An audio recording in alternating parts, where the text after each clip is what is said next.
الشيخ عذبي فهد الأحمد رجل شجاع ضابط مؤهل، ولد الشهيد، يكفيه فخرا أنه ولد الشهيد فهد الأحمد اللي أول من استشهد على بوابة دسمان. عذبي الفهد وإخوانه وأبوهم الله يرحمه ربوا في دسمان وهم شجعان، سواء الشيخ أحمد الفهد ولا أخوه طلال الله يشافيه وقومه ويرد لنا بالسلامة، أو ضاري أو عذبي أو خالد.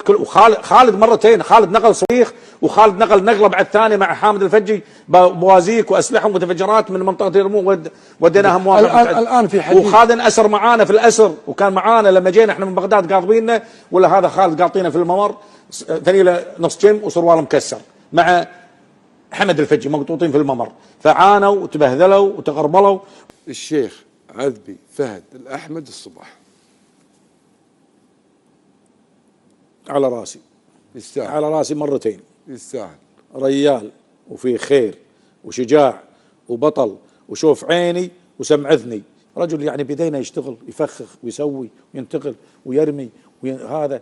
احنا بعدين لما صدنا انا والفجي وهو كمل الرايه مع كثير من اعواننا وعناصرنا قاده المقاومه الكويتيه.